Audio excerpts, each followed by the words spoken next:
হযরত লোকমান সন্তানকে বলছে, ইয়া বুনাইয়া লা তুশরিক বিল্লাহ, ও আমার কলিজার টুকরা সন্তান শোনো, আল্লাহর সাথে কোনোদিন শিরিক করবে না, আল্লাহর সাথে শিরিক করবে না। কেন করবে না সেটা পরের অংশে বলছেন। শিরিক হচ্ছে মস্ত বড় গুনাহ, অনেক বড় গুনাহ, এটা জুলুম, এটা করা যায় না, এটা করলে আর ঈমান থাকে না।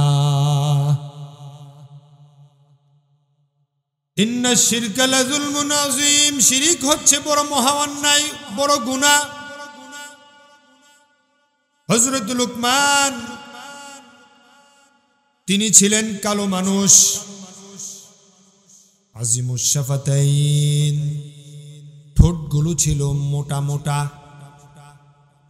চোখগুলো ছিল বড় বড়, মাথার চুলগুলো ছিল উস্কো খুস্কো, চেহারা ছিল ফাটা।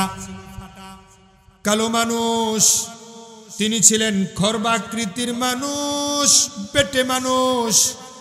আর বেটে মানুষকে অনেকে সমাজে পছন্দ করে না।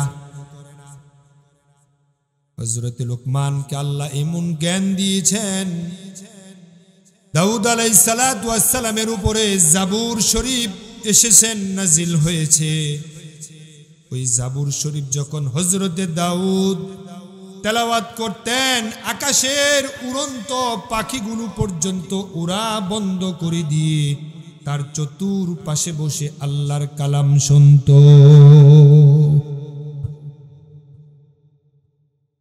হযরত লোকমান তিনি জীবনের এক অংশে তিনি বকরি চড়াতেন, ছাগল চড়াতেন, পরে আরেক সময় তিনি দাস ছিলেন, মনিবের গোলাম ছিলেন, পরে এক সময় তিনি ফার্নিচারের দোকান দিয়েছিলেন, তিনি কাঠমিস্ত্রির কাজ করতেন। হযরত লোকমান, ওই সময় হযরত লোকমানকে আল্লাহ এমন জ্ঞান, এমন পাণ্ডিত্য দিয়েছেন, ওই সময় তৎকালীন সময়ে বিজ্ঞ, প্রাজ্ঞ, বিচক্ষণ, জ্ঞানী, গুণী মানুষগুলো হযরত লোকমান যখন দ্বীনের কথা বলতেন, দার্স দিতেন, কোরআনের হাদিসের দার্স যখন দিতেন, দ্বীনের কথা যখন বলতেন, তৎকালীন সময়ে বিজ্ঞ, প্রাজ্ঞ, বিচক্ষণ মানুষগুলো হযরত লোকমানের পাশে বসে কোরআনের এবং হাদিসের দ্বীনের আলোচনাগুলো তারা শুনত।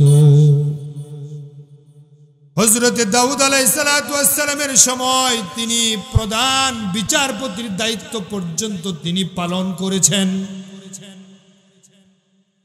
কিন্তু দেখতে ভালো ছিল না, বেটে মানুষ, খর্বাকৃতির মানুষ, কালো মানুষ, ঠোঁট মোটা মানুষ, উস্কো খুস্কো চুল ছিল, চেহারা ফাটা ছিল।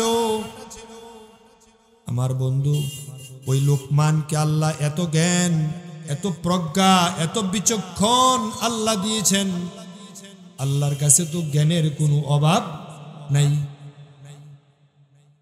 হযরত লোকমান ছেলেদেরকে বলছে, ও আমার কলিজার টুকরা সন্তান, এই সূরা লোকমানের মাঝে অনেকগুলো উপদেশ তিনি দিয়েছেন। ওনার জ্ঞান, এত পাণ্ডিত্য, ওনার বিচক্ষণতার কারণে আল্লাহ তাআলা হযরত লোকমানের নামে কোরআনের মাঝে একটা সূরাও নাজিল করে দিয়েছে। আমার বন্ধু, তিনি নবী ছিলেন না, তিনি সাহাবী ছিলেন না, তিনি আসছেন বিশ্ব নবীরও আগে, ঈসা নবীরও আগে, কত আগে আসছে। ওই দাউদ নবীর সময় তিনি পৃথিবীতে এসেছিলেন। ওই সময়ে কথাগুলো আল্লাহ তাআলা ছেলেদেরকে কাছে ডেকে এনে হযরত লোকমান উপদেশ দিয়েছেন। ওই কথাগুলো শত শত বছর পরে আল্লাহ তাআলা কোরআনের মাঝে আমাদের জন্য শিক্ষা হিসাবে দিয়েছেন। সুবহানাল্লাহ। এই উপদেশ শুধু লোকমান তার সন্তানদের জন্য নসিহত করেছেন, এটা খাস নয়। এই নসিহত গুলো আমাদের সন্তানের জন্য করা দরকার আছে না নাই? ও আমার কলিজার টুকরা সন্তান, তুমি আল্লাহর সাথে শিরিক করবে না। এই পৃথিবীতে কত মানুষ কত অন্যায় করে, কত অপরাধ করে, সব অন্যায়ের সিরিয়াল যদি করা হয়, মিথ্যা কথা বলা এটা গুনাহ, এটা কবিরা গুনাহ। জিনা করা, শয়তানের প্রবঞ্চনায়, নফসের খাহেসাতের কারণে, নফসের দুকায় পড়ে মানুষ জিনা করে, ধর্ষণ করে, এমন মানুষ আছে না নাই? পরিবারের চাহিদা মেটানোর জন্য মানুষ চুরি পর্যন্ত করে, ডাকাতি পর্যন্ত করে, মানুষ পয়সার বিনিময়ে মানুষ পর্যন্ত খুন করে ফেলে। 5 লাখ টাকা দিয়ে বলে, এই যে একটা ছবি দিলাম, যাও যাও, যদি 5 লাখ টাকা দিলাম, যদি ওকে হত্যা করতে পারো, প্রয়োজনে আরো পাবে 3 লাখ। ছোট্ট একটা ছবি দিয়েছেন, তার সাথে চেহারার মিল নাই, এলাকার মিল নাই, কিন্তু কোথাকার মানুষ, পরিচয় দিয়েছেন, ঠিকানা দিয়েছেন, কিন্তু গুলি করে মেরে ফেলেছে। এমন অন্যায় ও সমাজে হয় কিনা? অন্যের জমি দখল করা, মানুষের বাড়িঘর উচ্ছেদ করে দেওয়া, মিথ্যা কথা বলা, ওজনে কম দেওয়া, খাদ্যে ভেজাল দেওয়া, যতগুলো অন্যায়ের কথা বললাম, প্রত্যেকটা কাজই কিন্তু অন্যায়। প্রত্যেক অন্যায়ের ভিতরে আল্লাহর অসন্তুষ্টি। আমার বন্ধু, মিথ্যা কথা বলা কবিরা গুনাহ, জিনা করা কবিরা গুনাহ, ওজনে কম দেওয়া কবিরা গুনাহ, খাদ্যে ভেজাল দেওয়া কবিরা গুনাহ। যত অন্যায়ের তালিকা যদি করা হয়, সব অন্যায়ের মাঝে শিরিক হচ্ছে টপ অফ দ্য লিস্ট। ওই শিরিক করলে আপনার ঈমান থাকবে না। আপনি হাজী সাহেব মানুষ, গতকাল মাত্র হজ করে আসছেন। হজ করে আসার পরে আজকে চালাকচর বাজার আপনি গিয়েছেন, যে কোনো কারণে অন্যায়ে আপনার মাগরিবের নামাজটা জামাতের সাথে পড়তে পারেন নাই, এতে করে আপনার হজটা কি বাতিল হয়ে যাবে? না। আপনি হজ করে আসছেন, উমরা করে আসছেন, যে কোনো সংঘাতের কারণে আপনি ওজনে কম দিয়েছেন, শয়তানের প্রবঞ্চনায়, এতে করে আপনার ঈমানটা চলে যাবে না, আপনার হজ বাতিল হয়ে যাবে না। আমার বন্ধু, আপনি প্রয়োজনে টাকার বিনিময়ে মানুষ মেরে ফেলেছেন, এতে করে আপনার ঈমান চলে যাবে না।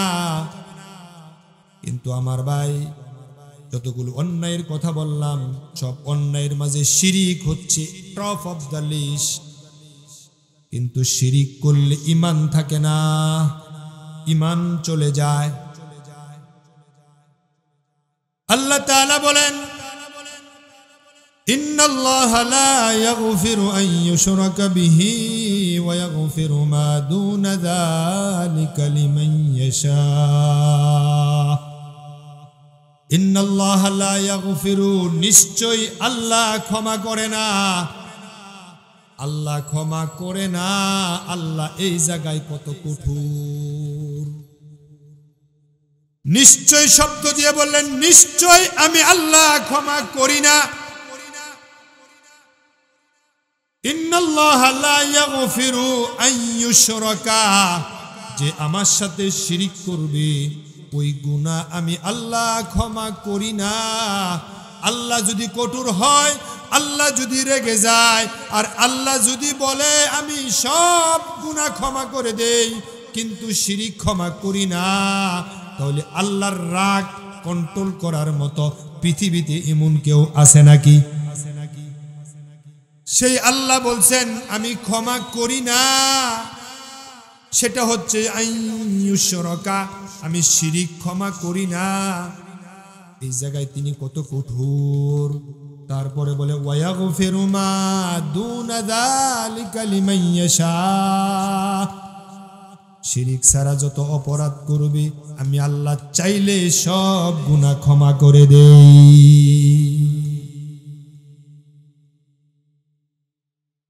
অন্যায় করেছেন, অপরাধ করেছেন, ক্ষমা আছে, কিন্তু শিরিক নিয়ে মারা গেলে এটা কোনো ক্ষমা নাই।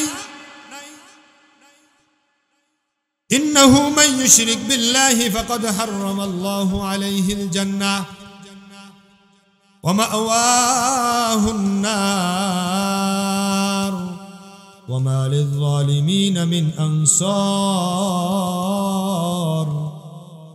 ইন্নাহু মান ইউশরিক বিল্লাহ, নিশ্চয় শিরিক যে করবে, নিশ্চয় যে শিরিক করবে, ফাকাদ হারামাল্লাহু আলাইহিল জান্নাহ, আল্লাহ জান্নাত তার জন্য হারাম করে দেয়। নাউযুবিল্লাহ। শিরিক যে করবে আল্লাহ তার জন্য জান্নাত কি করে দেয়? জোরে বলেন, জান্নাত কি করে দেয়? হারাম করে দেয়। এবার মুখটা খুলে আওয়াজ করে বলেন, জান্নাতের মালিক কে? জান্নাত বানাইছে কে? জান্নাত দেবে কে? তাহলে জান্নাতের মালিক আল্লাহ, জান্নাত বানাইছে আল্লাহ, জান্নাত দেবেও আল্লাহ। ওই আল্লাহ যদি বলে আমি আল্লাহ জান্নাত হারাম করে দিলাম, তাহলে জান্নাত আপনার জন্য ওয়াজিব করে দিবে কে? আল্লাহ পরের অংশে বলেন, ওয়া মা লিয-যালিমিন মিন আনসার, ওই জালেমের জন্য কোনো সাহায্যকারী নাই। যে শিরিক করবে সে হচ্ছে জালেম। আমার বন্ধু, শিরিক করা মহা অন্যায়, মহা অপরাধ। সব ক্ষমা হয়ে যায়, কিন্তু শিরিক ক্ষমা হয় না। কিছু কিছু অপরাধ আছে আপনি নিজেও ক্ষমা করবেন না, ব্যাখ্যা দিলে বুঝবেন, কিন্তু কথার উত্তর দিতে হবে। মনোযোগ আছেন তো? মনোযোগ আছেন তো? উত্তর দিবেন, জোরে আওয়াজ করে উত্তর দিবেন, প্রশ্ন করলে উত্তর দিবেন। কিছু কিছু অপরাধ আছে আপনি নিজেও ক্ষমা করবেন না। আপনি প্রয়োজনে বিয়ে করেছেন, শুধু স্ত্রীর সাথে সঙ্গ দিবেন সেই জন্য বিয়ে করেন নাই, শুধু বাচ্চা কাচ্চা হবে সেই জন্য বিয়ে করেন নাই। দুনিয়ার পার্টনারশিপ হিসাবে তার কাছে তাকে নিয়ে দুনিয়ায় ভালোবাসা তৈরি হবে। ও আপনাকে ভালোবাসবে, আপনিও তাকে ভালোবাসবেন, এতে করে সংসার বিস্তার হবে। আমার বন্ধু, এই জন্য তো আপনি বিয়ে করেছেন। এমন কিছু পুরুষও পাওয়া যায় নিজের সব সম্পদ, টাকা পয়সা, বাড়ি গাড়ি সব স্ত্রীর নামে দিয়ে দেয়। এখন বোঝেন ওই স্ত্রীকে স্বামী কত বিশ্বস্ত মনে করে। বিদেশ গিয়ে টাকা পয়সা পাঠায়, পয়সা দেয়, মোবাইল দেয়, সব কিছু দেয়, সব বউয়ের নামে দেয়। তাই বউ কত বিশ্বস্ত মানুষ। আমার বন্ধু, আপনি যখন বাসায় থাকেন না, আপনি বাসায় যখন থাকেন না, বাজারে থাকেন, অফিসে থাকেন, ঢাকা থাকেন, বাড়ি এসে শুনেন আপনার স্ত্রীর যে হক এটা শুধু আপনি মিটাবেন, অন্য কেউ না। আর স্ত্রীর প্রয়োজন আপনি মিটাবেন, স্ত্রী আপনার প্রয়োজন মিটিয়ে দেবে। আমার বন্ধু, ওই স্ত্রীকে আপনি মহব্বত করেন, ভালোবাসেন, টাকা দেন, পয়সা দেন, চাকরি করেন স্ত্রীর জন্য, সন্তানের জন্য, কত ভালোবাসেন আপনি তাকে।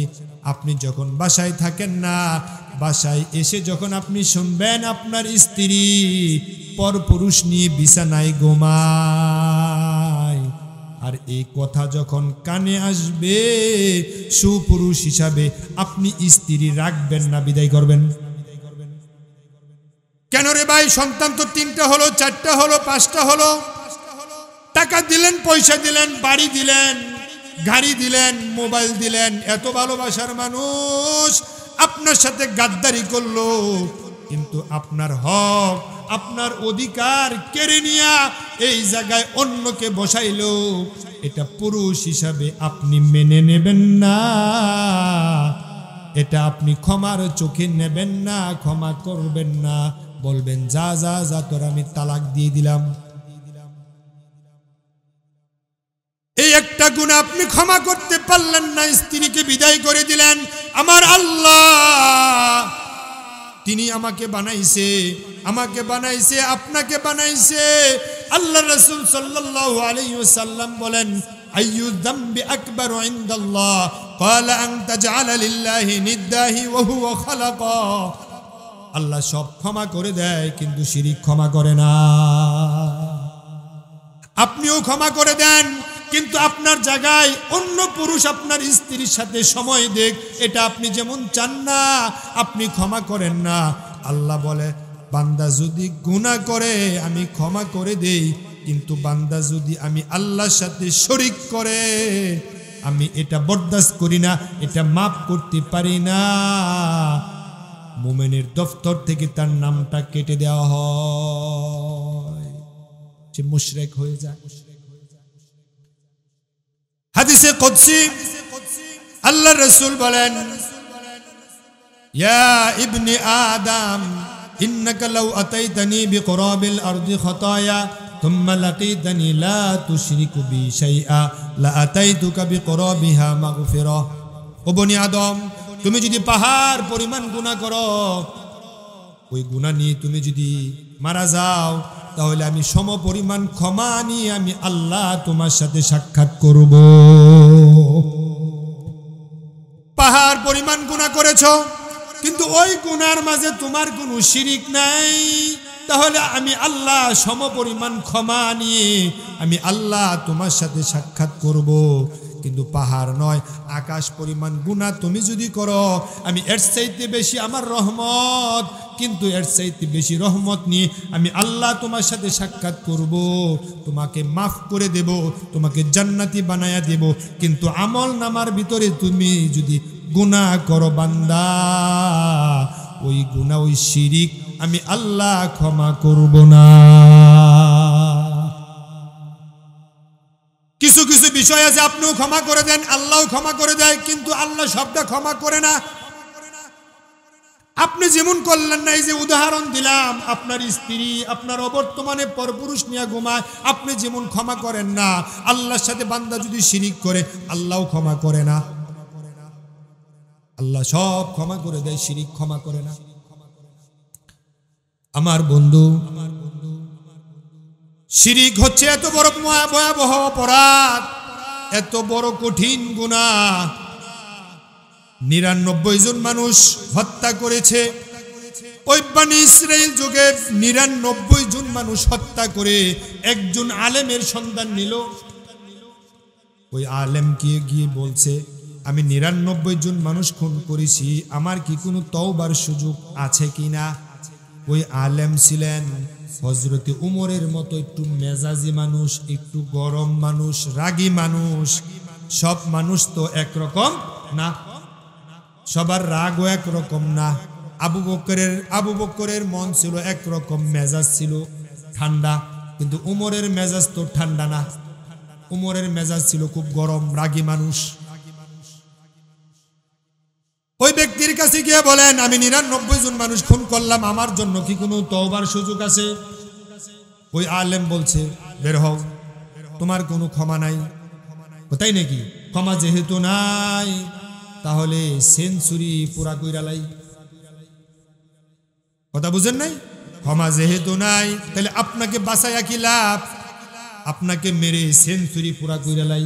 পকেটে ছিল ছুরি বের করে হুজুরের পেটের ভিতরে দিছে, ঢুকাইয়া হুজুরে মরে জায়গায় শহীদ। কয়েকদিন চলে গেল, কিছুদিন পরে বলছে, জীবনকে তো এভাবে চলতে দেওয়া যায় না, সংশোধন হওয়া প্রয়োজন। তিনি চলে গেলেন আরেকজন আলেমের কাছে। ওই আলেম বলছে, আলেমের কাছে গিয়ে বলেন, 99 জন মানুষ খুন করলাম, পরে আরো একজন করলাম, 100 জন পুরা হলো, কিন্তু মনের মাঝে অশান্তি। আমি ভালো হতে চাই, পরিবর্তন হতে চাই, আমার জন্য কি কোনো ক্ষমা আছে কিনা? ওই ব্যক্তি ছিলেন আবু বকরের মতো নরম দিলওয়ালা, ঠান্ডা প্রকৃতির মানুষ। তিনি কোরআনের আয়াতের উদ্ধৃতি দিয়ে বলেন, কেন নয়, আমার আল্লাহ কোরআনে বলছেন, লা তাকনাতু মির রাহমাতিল্লাহ। কেন নয় রে বান্দা, আল্লাহর রহমত তো অনেক বড়। তাহলে তুমি যাও, তুমি অমুক এলাকায় যাও। অমুক এলাকায় যাওয়ার আগেই আল্লাহ তাআলা আজরাইলকে পাঠাইয়া দিয়েছে, উনিকে দুনিয়া থেকে উঠায় নিয়ে গেল। সুবহানাল্লাহ। বিশাল লম্বা কাহিনী। 99 জন মানুষ খুন করেছে, 100 জন মানুষ খুন করেছে। সহিহ বুখারীর হাদিস, বনি ইসরাইলের ঘটনা। এটা থেকে শিক্ষা নিয়ে আল্লাহর রাসূল আমাদেরকে মানুষ মারার জন্য উৎসাহ দেয় নাই, কিন্তু ওই লোক তওবা করেছে এমন কথা হাদিসে নাই। কিন্তু আল্লাহ তাকে ক্ষমা করে দিয়েছে, আল্লাহ তাকে ক্ষমা করে দিয়ে জান্নাতবাসী করে দিয়েছে। সুবহানাল্লাহ। আমার বন্ধু কুকুরকে পানি খাওয়াইছে এক বেশ্যা মহিলা। ওই বেশ্যা মহিলা মরুদ্যান দিয়ে হেঁটে যাচ্ছিল, তার কাজই ছিল পতিতালয়গিরি করা, খারাপ মানুষ, দুশ্চরিত্রের মানুষ। ওই জেনাকারী মহিলা মরুদ্যান দিয়ে হেঁটে যাচ্ছে, কূপের পাশে দেখতে পাচ্ছে একটা কুকুর জিহ্বা বের করে হাঁফায়। আমার বন্ধু পা থেকে মোজা খুললেন, ওই মোজাটা ওড়নার সাথে বাঁধলেন, কূপের মাঝে ফেললেন। ওই মোজার মাঝে কিছু পানি উঠল, মোজাটা চিপে কুকুরের মুখে দিয়েছে। ওই জেনাকারিনী বেশ্যা পতিতাকেও আল্লাহ ক্ষমা করে দিয়েছে। কিন্তু ওই জেনাকারিনী মহিলা তওবা করেছে এমন হাদিস নাই, কিন্তু আল্লাহ তাকে ক্ষমা করে দিয়েছে। কুকুরকে পানি খাওয়াইছে, কুকুরকে পানি খাওয়ানোর কারণে, কুকুর আল্লাহর একটা সৃষ্টি মাখলুক। কুকুর কার মাখলুক?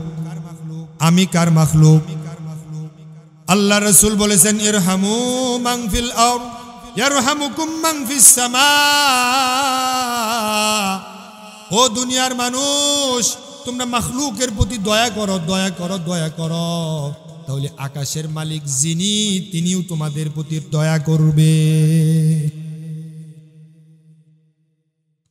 কুকুরকে পানি খাওয়ায়া বেশ্যা পতিতা যদি জান্নাত পায়, তাহলে আমি এবং আপনি আজও যদি শিরিক করেছি, কুফরি করেছি, এখনো যদি আমি আপনি তওবা করি, আল্লাহ ক্ষমা করবে কিনা? আল্লাহ ক্ষমা করে, আল্লাহ ক্ষমা করে দেবে। সহিহ বুখারীর আরেকখানা হাদিস, একজন মানুষ, একজন মহিলা অথবা একজন মানুষ, ঘরের মধ্যে বিড়াল ছিল, কোথাও কোনো সফরে যাবে, বিড়ালকে ঘরের মধ্যে বেঁধে রেখে খাবার টাবার না দিয়ে ওই বিড়ালকে ঘরের মধ্যে আটকিয়ে রেখে চলে গেছে। কিন্তু ঘরের মধ্যে আরশোলা আছে, তালা পোকা আছে, টিকটিকি আছে, এগুলো খেতে পারত, খেয়ে জীবন রক্ষা করতে পারত। কিন্তু ওই ব্যক্তি, ওই মহিলা বিড়ালকে বেঁধে রেখে বাহির দিয়া তালা লাগাইয়া তারপরে চলে গেছে। একদিন, 2 দিন, 3 দিন, 5 দিন, কিছুদিন যাওয়ার পরে না খেয়ে উপবাস থাকা অবস্থায় ওই বিড়ালটা দুনিয়া থেকে বিদায় হয়ে চলে গেছে। ওই মাখলুকের প্রতি দয়া করে নাই, বিড়ালকে বেঁধে রেখে গেছে। আমার আল্লাহ ওই মহিলাকে চিরস্থায়ী জাহান্নামী বানায়া দিয়েছে। এক বেশ্যা পতিতা নারী কুকুরকে পানি খাওয়ায়া জান্নাত পায়, আর ভালো মানুষ কুকুর বিড়ালকে বেঁধে রাখার কারণে, খাবার না দেওয়ার কারণে তার জান্নাত বাতিল হয়ে জাহান্নাম ওয়াজিব হয়ে যায়। আমার ভাই, আমার ভাই, এই জন্য বুঝতে হবে, কুকুরকে পানি খাওয়া যদি জান্নাত পায়, আর বিড়ালকে বেঁধে রাখার কারণে যদি জাহান্নামে যাওয়া লাগে, তাহলে আপনি খেয়াল করেন, চিন্তা করেন, ভাবেন আপনার দ্বারা মানুষ হত্যা হয়েছে কিনা, আপনি মানুষ মেরেছেন কিনা, নিষ্কলুষ ইনোসেন্ট পবিত্র মানুষগুলোকে ফাঁসি দিয়েছেন কিনা, ওয়ার্ডারের মাধ্যমে গুলি করে কত মায়ের বুক খালি করে দিয়েছে, কত নারী বিধবা হয়েছে, কত বাবা সন্তান হারা হয়েছে। একটু কল্পনার জগতে যান, আপনার ওয়ার্ডারের কারণে গুলি করে মানুষ মেরেছেন, মানুষকে মেরে ঝুলাইয়া রেখেছেন, মানুষ কিডন্যাপ করেছেন, 10 বছর, 20 বছর, 15 বছর তার পরিবার তার জন্য তাকিয়ে আছে, খুঁজে পাচ্ছে না। আমার বন্ধু, আপনার নির্দেশে যদি 10 জন, 20 জন, 100 জন, 1000 মানুষ যদি দুনিয়া থেকে বিদায় হয়ে যায়, আর ওই কুকুরকে যদি বিড়ালকে যদি বেঁধে রাখার কারণে মারা যায়, না খাওয়ার কারণে আল্লাহ যদি তাকে জাহান্নাম দেয়, আর পৃথিবীর মাঝে সৃষ্টির সর্বশ্রেষ্ঠ মাখলুক মানুষ, ওই মানুষ যদি বিনা অন্যায়ে বিনা অপরাধে আপনার কথার কারণে গুলি করে যদি মেরে দেওয়া হয়, তাহলে আপনার জান্নাত আছে কিনা একটু অনুসন্ধান করা দরকার আছে না নাই? বিড়াল মারলে যদি জাহান্নামে যাওয়া লাগে, মানুষ মারলে কি জান্নাত পাবেন? আপনার আঙ্গুলি হেলেনে কত মানুষ দুনিয়া থেকে বিদায় হয়ে গেছে, কত মা এতিম হয়েছে, কত নারী বিধবা হয়েছে। একটু কল্পনার জগতে যান আমার ভাই। মানুষ হত্যা করা, নরহত্যা করা, খুন করা, দর্শন করা, ইফটিজিং করা, মদ খাওয়া, যত অন্যায় আছে সব অন্যায়ের মাঝে শিরিক হচ্ছে টপ অফ দ্য লিস্ট। আল্লাহ রাসূল সাল্লাল্লাহু আলাইহি ওয়াসাল্লাম মুআজকে লক্ষ্য করে বলেন, ইয়া মুআজ, তোমাকে যদি আগুনে পুড়িয়ে দেওয়া হয়, তোমাকে যদি আগুনে পুড়িয়ে দেওয়া হয়, আর তোমাকে যদি বলা হয় তুমি শিরিক করো, তুমি আগুনে পুড়তে রাজি হইও, জ্বলতে রাজি হইও, কিন্তু আল্লাহর সাথে শিরিক করো না। তোমাকে ধরে নিয়ে যদি বলে এই কালী মন্দিরে আনলাম, তুই কালীরে সেজদা কর, কালীরে নম নম কর, তুই যদি ইসলাম ধর্ম ত্যাগ না করস, তাহলে তোমাকে গুলি করে হত্যা করা হবে। ওয়া ইন কতিলতা ওয়া হুররিকতা, ও মুআজ, তুমি গুলি খেয়ে মরতে রাজি হইও, কিন্তু আল্লাহর সাথে শিরিক করো না। সব ক্ষমা হয়, কিন্তু শিরিক ক্ষমা হয় না। শিরিক করে যদি আপনি মারা যান, নবীর বাবা হলেও আপনার কপালে জান্নাত নাই। আর ছেলে যদি নবী হয়, এই ছেলে বাবার জন্য কোনো সুপারিশ করতে পারবে না আল্লাহর কাছে।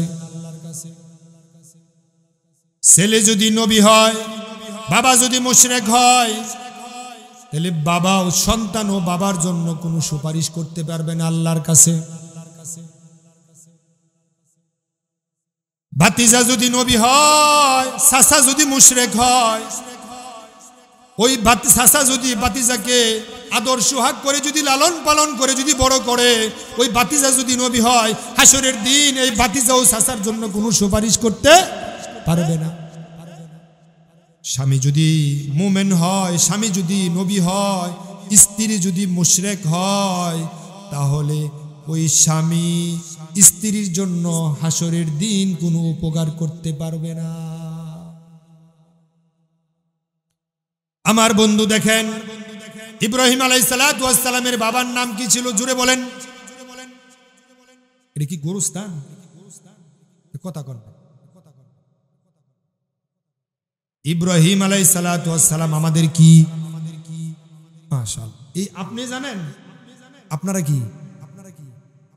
ইব্রাহিম আমাদের কি হয়?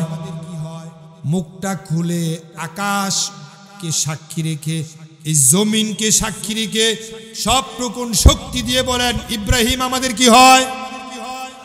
আরো জোরে বলেন ইব্রাহিম আমাদের কি হয়? না কোনো সন্দেহ আছে?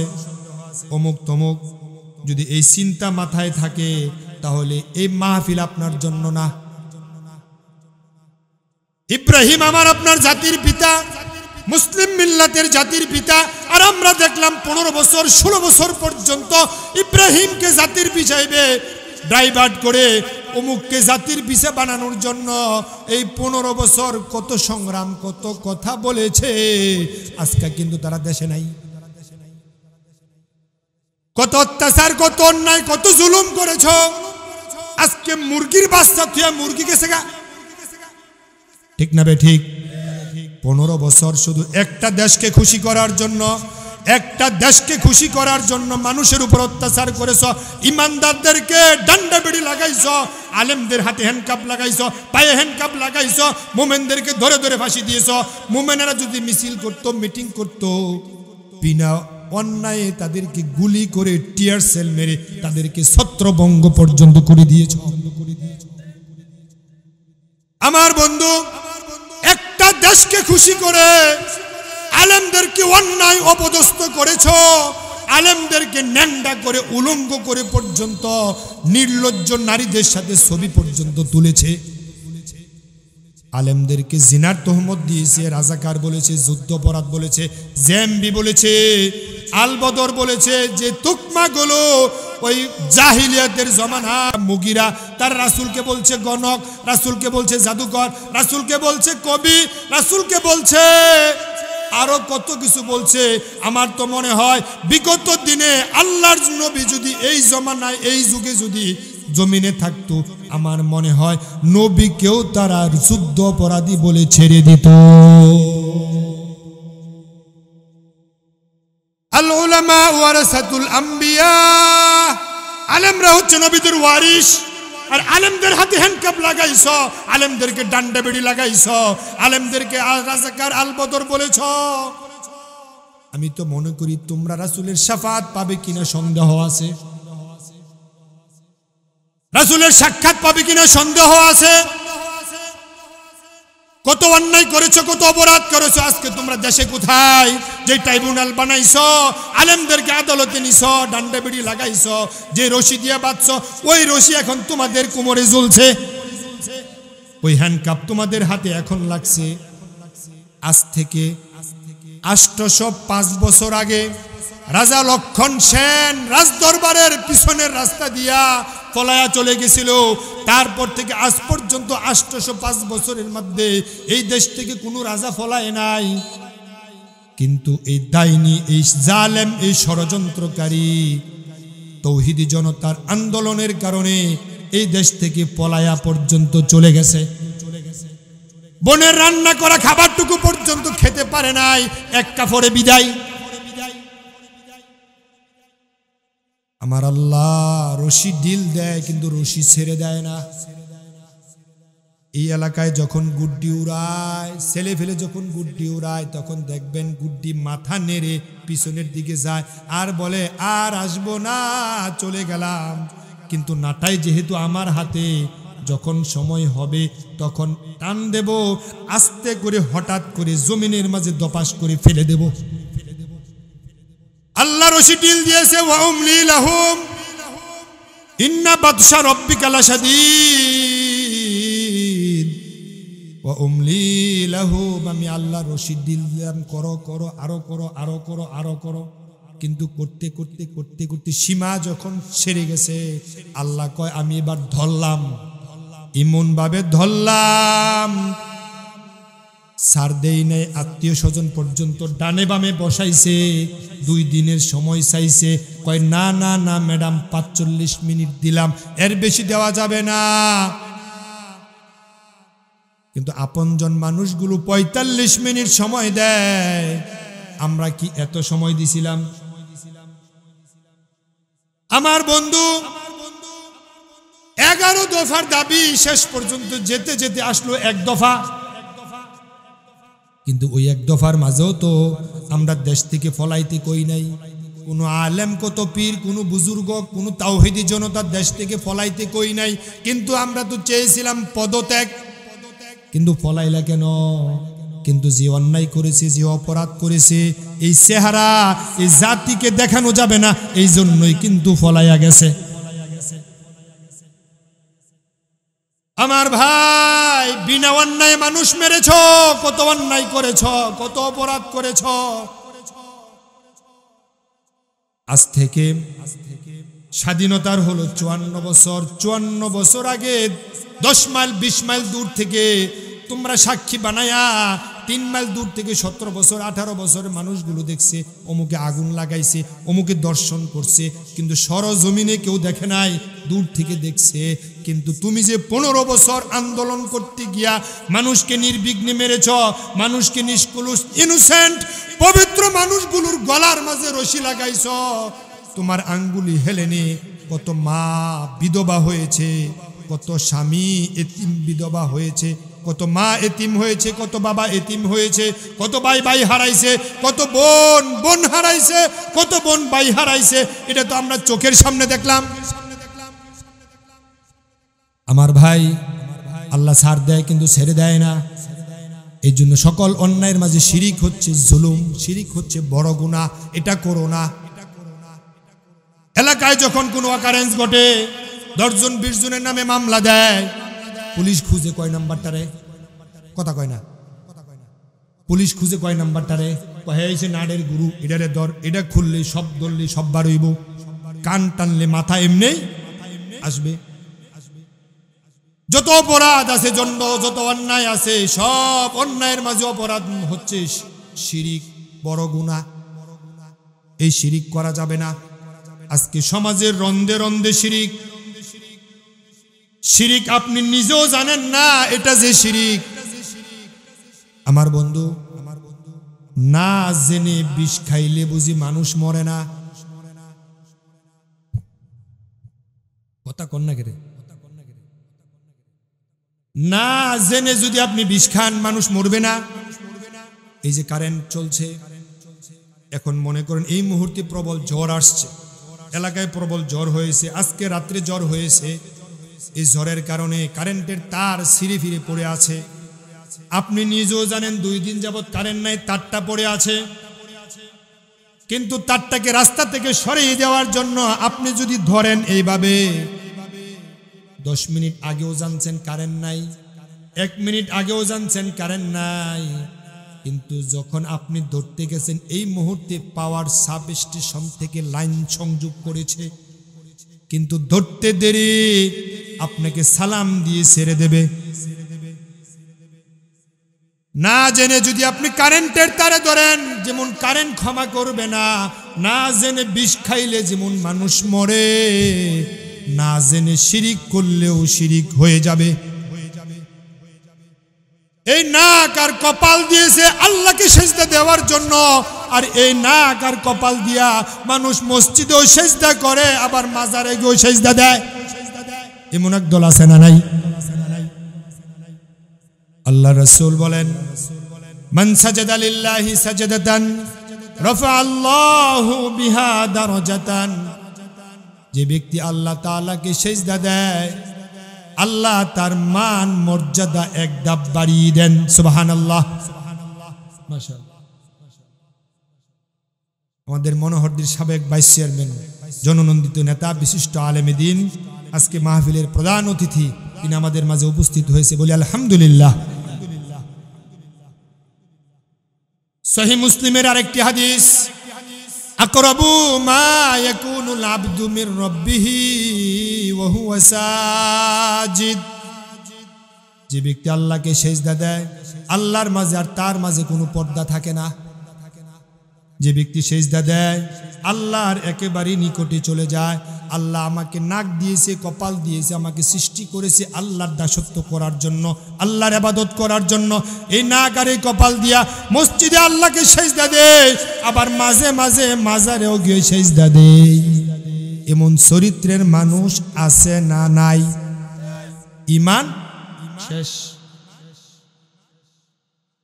শুধু মাজারে সেজদা দেয় না, পীরের পায়ে সেজদা দেয়, এমন মানুষ আছে না নাই?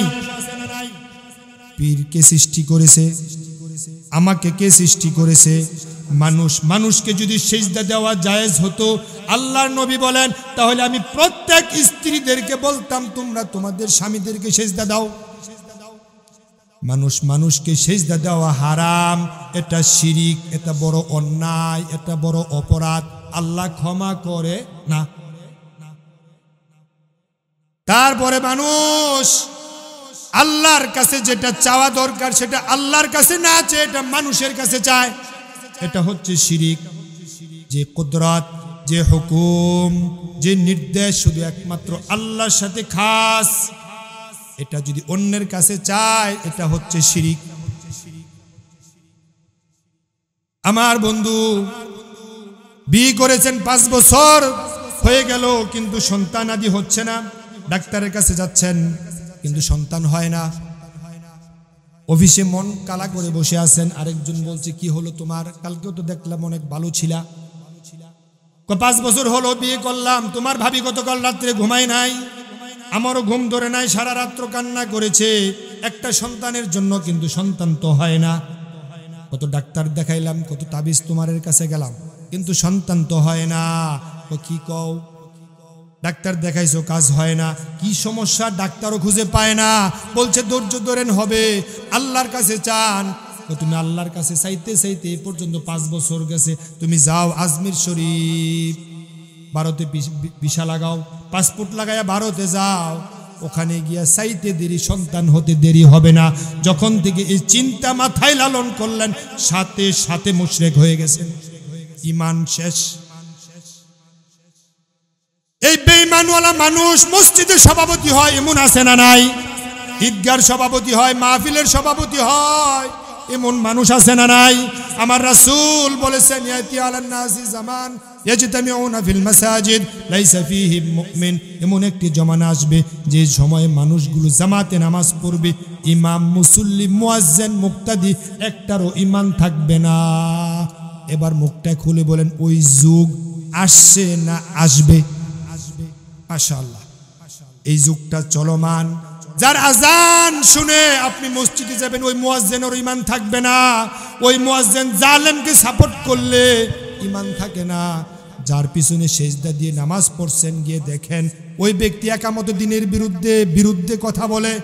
আল্লাহর জমিনে আল্লাহর দ্বীন কায়েম হোক, রাষ্ট্রীয়ভাবে কোরআন ক্ষমতায় যাক, এটা ফরজ, এটা নবীর সুন্নাহ, কিন্তু ওই ইমাম গিয়ে দেখেন কোরআনের আইনের বিরুদ্ধে কথা বলে, ওই ইমামেরও ঈমান থাকবে না। তো সেজদা দিয়েছেন কামিল কই? মুয়াজ্জিনের ঈমান নাই, ইমামেরও ঈমান নাই।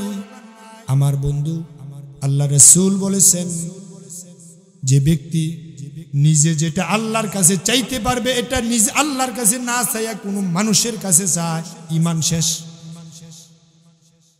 তারপরে বলে ধর্ম যার যার, উৎসব সবার। এই দেশের মানুষগুলোকে বোকা বানানোর জন্য কিছু নেতা স্টেজে এসে মঞ্চে গিয়া বলে ধর্ম যার যার, উৎসব সবার।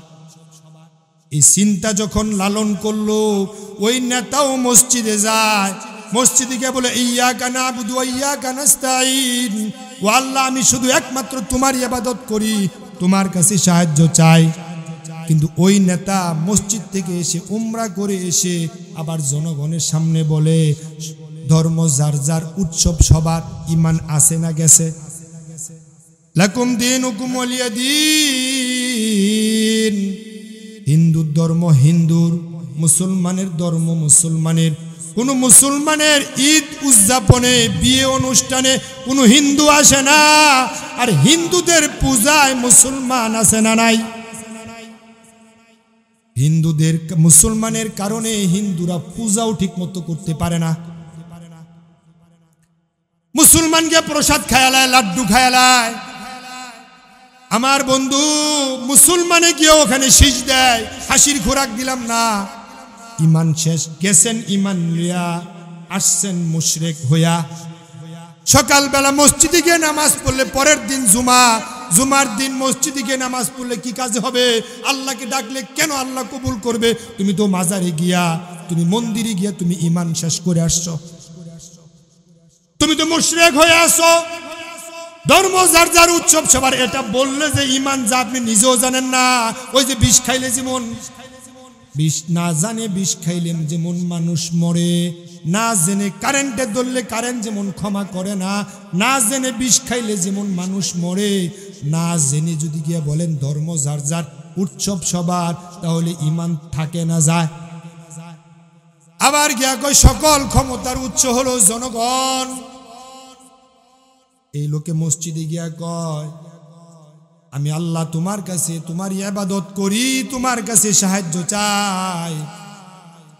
আল্লাহ আকাশ থেকে ডাক দিয়ে কয় তাহলে তুই স্টেজের মাঝে কইছ সকল ক্ষমতার উৎস জনগণ, মসজিদে আইসা কস আমি আল্লাহ বড়। তো দুই জায়গায় দুই রকমের কথা বললে তো হয় না। এমন মানুষ সমাজে আছে না নাই? মসজিদে কয় একটা, মসজিদ থেকে বের হয়ে কয় আরেকটা। ওই মসজিদের কথার সাথে বাহিরের কথার কোনো মিল নাই। আবার এই মানুষগুলো গণকের কাছে গিয়ে হাত দেখায়। আমার ভাগ্যটা দেখেন, আমি বিদেশ যাবো, আগামী 15 দিন পরে পাসপোর্ট জমা দিলাম, কাগজপত্র সব রেডি করলাম, আমার কর্মটা ভালো হবে কিনা, বিদেশে যেতে পারবো কিনা। পাসপোর্ট করার আগে গণকের কাছে যায়, বান্দরের কাছে যায়, বান্দরে চাল চাবায়া দিলে তারপরে এটা খায়, মাজারে সিন্নি দেয়, তাবিজ তোমার ব্যবহার করে। আস্তাগফিরুল্লাহ, আস্তাগফিরুল্লাহ। আমার বন্ধু, এই যে আপনি এই কাজগুলো করলেন, এই কাজগুলো করলে ঈমান থাকে না যায়? সমাজের অধিকাংশ মানুষ তাবিজ ইউজ করে, অথচ রাসূল বলেছেন মান তাআল্লাকা তামিমাতা ফাকাদ আশরাক, যে ব্যক্তি তাবিজ ঝুলাইলো সে শিরিক করলো। অথচ তাবিজ তো ঝুলাইছেন ছেলের কল্যাণের জন্য, ভালোর জন্য, অথচ তাবিজের কোনো ক্ষমতা কি আছে? আল্লাহ আপনার ছেলেকে ভালো করবে, এই বিশ্বাস লালন করা ঈমান, এটা ফরজ। আমার বন্ধু, তখন আপনি ওই জায়গায় গিয়ে কোন সকল ক্ষমতার উৎস জনগণ, ঈমান থাকে না। হস্তরেখা দেখান গণকের কাছে গিয়া। আমার রাসূল বলেছেন মান আতা আররাফান ফাসআলাহু আন শাইইন লাম তুকবাল লাহু সালাতু 40 ইয়াউমা। যে ব্যক্তি গণকের কাছে যায়, হাত দেখায়, ভাগ্য সুপ্রসন্ন ভাগ্য সম্পর্কে জানতে চায়, আমার রাসূল বলেন বিগত দিনে কবুল হয়েছে 40 দিনের নামাজ, এটা আমল নামা থেকে ডিলিট হয়ে যায়। বান্দরের কাছে গেলে তাবিজ তোমারের কাছে, গণকের কাছে গেলে, পীর বাবার কাছে গিয়া যদি হাত দেখান আপনার নামাজ কবুল হয়েছে, এমন 40 দিনের নামাজ বাতিল হয়ে যায়। পৃথিবীর মাঝে একটা মাত্র অপরাধ, যে অপরাধটা করার সাথে সাথে ঈমান চলে যায়।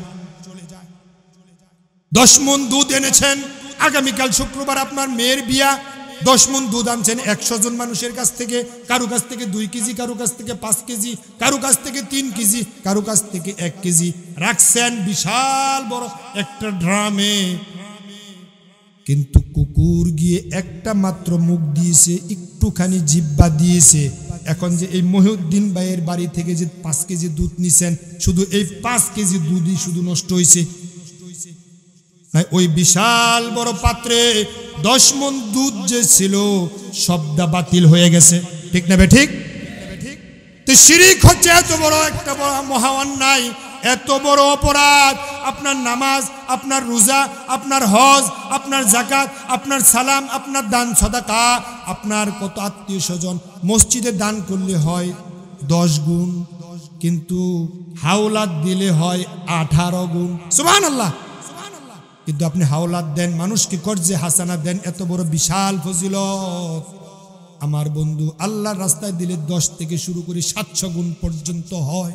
আল্লাহ কয় ওয়াল্লাহু ইউদাইফু লিমান ইয়াশা, আমি আল্লাহ যারে চাই তারে আরো বাড়ায় দেই। সুবহানাল্লাহ। তাহলে বিশাল পরিমাণ, পাহাড় পরিমাণ আমল, কিন্তু বিশাল বড় আমল। আপনি জান্নাতের উপযোগী তাহাজ্জুদ কাজা করেন না, কিন্তু সব আমল বাতিল করার জন্য একটা গুনাহ যথেষ্ট। সেটার নাম কি? কথা বলেন, সেটার নাম কি? বিশাল বড় বেলুন 3 দিন লাগায় হুয়াইছেন, বিশাল বড় হয়েছে, এটাকে ভ্রষ্ট করার জন্য কয়টা ছিদ্র যথেষ্ট? একটা ছিদ্রই যথেষ্ট। ঈমান হচ্ছে একের মতো, নেক আমল হয়েছে ডান পাশে শূন্যের মতো। 1 দিয়েছেন, একটা শূন্য দেন হবে 10, 5টা শূন্য দেন হবে 1 লাখ, হবে 1 কোটি, হবে 1 মিলিয়ন। শূন্য দিতে থাকেন, সংখ্যা বাড়তে থাকবে, কিন্তু একটা যদি মুছে দেন তাহলে শূন্যের মূল্য কত?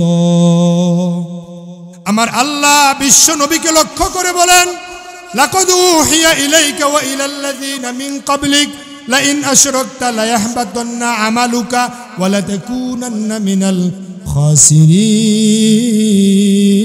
খাসিরিন। ওয়া লাকাদ উহিয়া ইলাইকা, হে নবী, আমি প্রত্যেক নবীর কাছে ওহী করতাম লা ইন আশরাকতা, ওয়াহিদে মুযাক্কারে হাজিরের সিগা লা ইন আশরাকতা, নবী হে যদি আপনি শিরিক করেন।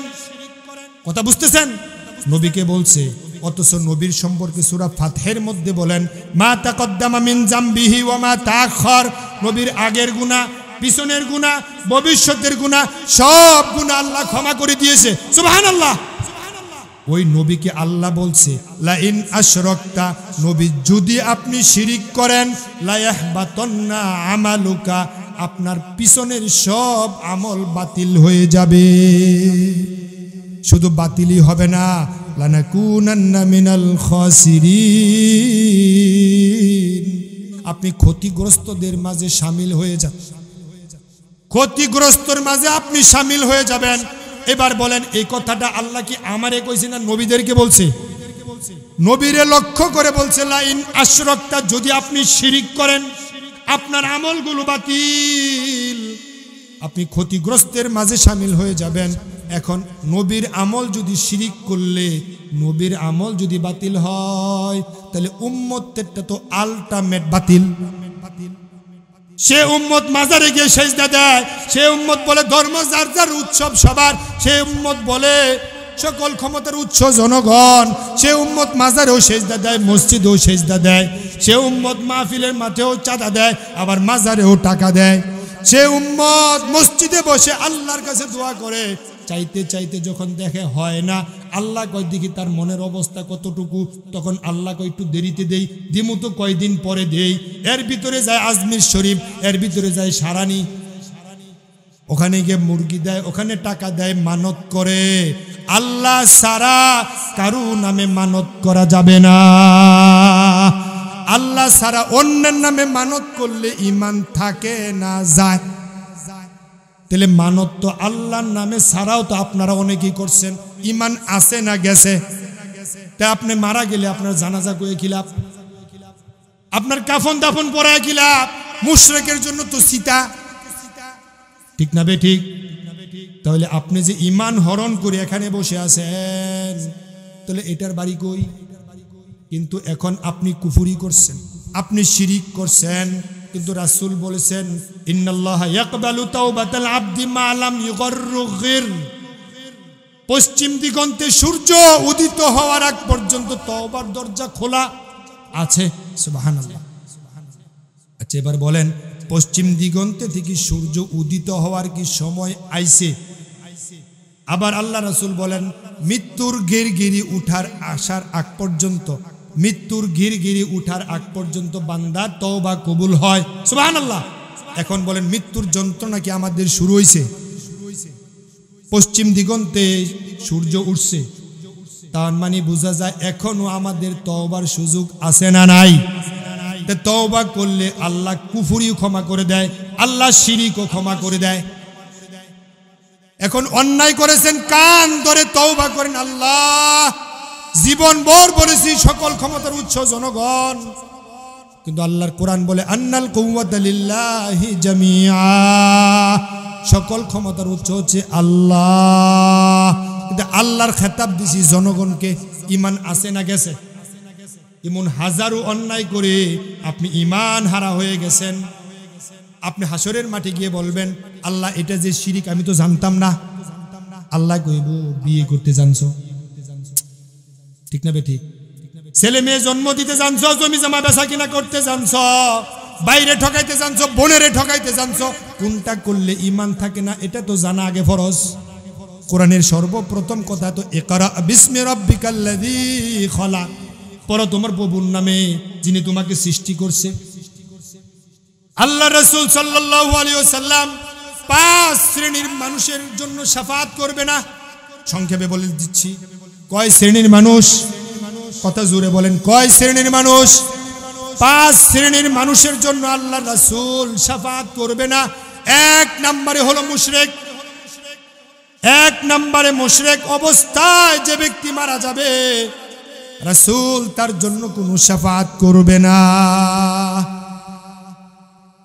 2 নম্বরে হলো জালেম। জালেমের জন্য রাসূল শাফাআত করবে না। আমার আল্লাহ পবিত্র কোরআনে বলেন মা লিয-যালিমিন মিন হামিমিন ওয়ালা শাফী'ইন ইউতা। জালেমের জন্য নবী শাফাআত করবে না, জালেমের জন্য কোনো সাহায্যকারী পাওয়া যাবে না। এমন জালেম সমাজে আছে না নাই, দেশে আছে না নাই? অন্যের অধিকার হরণ করা, ভাইকে ঠকানো, বড় ভাই এক ভাই ঠকাইলে আরেক ভাই জালেম। বাপের কাজ হলো যদি দুনিয়ায় থাকা অবস্থায় সম্পদ যদি বন্টন করতে চায়, ছেলেরও দিবে মেয়েরও দিবে, সমানভাবে বন্টন করবে ফরজ অনুযায়ী, ঠিক না বে ঠিক? কিন্তু যদি ছেলেরে বেশি দেয় মেয়েদেরকে না দেয় বাবাও জালেম। কিন্তু রাষ্ট্রের কর্ণধার যদি জনগণের প্রতি জুলুম করে, রাষ্ট্রের ব্যক্তিও জালেম। কিন্তু ওই জালেমের জন্য কোনো সুপারিশ পাওয়া যাবে না, কোনো বন্ধু পাওয়া যাবে না। আমার বন্ধু 3 নম্বরে হলো নিজের দোষ অন্যের উপরে যে চাপায়া দেয়, নিজে অন্যায় করে, নিজে অপরাধ করে, নিজে হারাম খায়, নিজে শিরিক করে, নিজের দোষ অন্যের উপরে চাপায়, এমন মানুষ সমাজে আছে না নাই? নিজে চুরি করে অন্যকে বলে চোর, আছে না? নিজে ডাকাতি করে অন্যকে বলে ডাকাত, নিজের দোষ অন্যের উপরে চাপায়া দেয়, এমন ব্যক্তি রাসূলের শাফাআত পাবে না। 4 নম্বরে হলো সাহিবুল বিদআহ, বেদাতের সাথে যারা আমল করে তাদের জন্য রাসূল শাফাআত করবে না। এখন বেদাত কি? ইসলামের নামে নতুন কিছু সংযোজন করাই হচ্ছে বেদাত। আমাদের সমাজে আমরা দেখি কিছু মানুষ আজানের আগে দুরূদ পড়ে, আবার আজানের পরেও দুরূদ পড়ে, এমন মানুষও আছে না নাই? আজানের পরে আশহাদু আন্না মুহাম্মাদুর রাসূলুল্লাহ একামত যখন বলে তখন মানুষগুলো বৈরগা আঙ্গুলি ফু দিয়া চোখে লাগায়, কপালে লাগায়। এটা ইসলামের নতুন, আগে ছিল না। আব্দুল্লাহ ইবনে ওমর রাদিয়াল্লাহু তাআলা আনহুর কাছে এক ব্যক্তি হাসি দিয়েছেন, আর হাসি দিলে তো যিনি হাসি দিবে তিনি বলবে আলহামদুলিল্লাহ, আর যিনি হাসি শুনবে সে বলবে ইরহামুকাল্লাহ। কিন্তু হাসি দেওয়ার পরে আলহামদুলিল্লাহ বলার পরে তারপরে বলে ওয়াসসালাতু ওয়াসসালামু আলা রাসূলিল্লাহ। আব্দুল্লাহ ইবনে ওমর কয়, তুমি এটা কি বললা, এটা কি করলা? আমি তো খারাপ কিছু কইছি না, রাসূলের নামে দুরূদ পড়ছি। আব্দুল্লাহ ইবনে ওমর কয়, এটা তো সাহাবী, কোন সাহাবী তো করে নাই, রাসূল আমাদেরকে শিক্ষা দেয় নাই, এটা নতুন করে তুমি যত ঢুকাইছ, যত সুন্দরই হোক, কিন্তু এটা বেদাত। ইসলামে নতুন করে সংযোজন করা এটা বেদাত। আগে ঈদ ছিল 2টা, এখন বাংলাদেশের মানুষ ঈদ পালন করে 3টা। ঈদুল আজহা, ঈদুল ফিতর, রাসূল বলেছে ঈদুল আজহা খুতবা আছে, ঈদুল ফিতরেও খুতবা আছে। কিন্তু বাংলাদেশে আরেকটা ঈদ বানাইছে, সেটা হচ্ছে সকল ঈদের সেরা ঈদ, এটা রবিউল আউয়াল মাসে উদযাপন হয়। ঈমান থাকবে না, ঈমান থাকবে না, রাসূলের শাফাআত পাবে না। 5 নম্বরে হলো রাসূলের শাফাআত যে অস্বীকার করবে, রাসূলের শাফাআত যে ব্যক্তি অস্বীকার করবে, রাসূল তার জন্য কোনো শাফাআত করবে না। মুশরিকের জন্য কোনো শাফাআত নাই, জালেমের জন্য কোনো শাফাআত নাই, বিদআতকারীর জন্য কোনো শাফাআত নাই, নিজের দোষ অন্যের উপরে যারা চাপায়া দেয় তাদের জন্য কোনো শাফাআত নাই। 5 নম্বরে হলো যে শাফাআতকে অস্বীকার করবে। আজকে আমাদের সমাজে মানুষ বলে, আছেন আমার মুক্তার, আছেন আমার ব্যারিস্টার, হাইকোর্টেতে আমি পাপী, তিনি জামিনদার, টনটনাটন দোতরা বাজায়। এমন ব্যক্তির জন্য শাফাআত রাসূল করবে না। এর জন্য সকল প্রকার শিরিক থেকে বেঁচে থাকা দরকার আছে না নাই? অন্যায় করেছেন, অপরাধ করেছেন, এখন কান ধরে তওবা করে এই সকল প্রকার শিরিক থেকে বেঁচে থাকা আমাদের জন্য দরকার আছে না নাই? সূরা লুকমানের বাকিগুলো উপদেশ আপনাদের উপরে ছেড়ে দিয়ে গেলাম। আপনারা কোরআন পড়বেন, কোরআন পড়ে বাকিগুলো উপদেশ আপনারা আয়ত্ত করে নেবেন। আল্লাহ তাআলা আমাদেরকে আমল করার তৌফিক দান করুক, আমিন।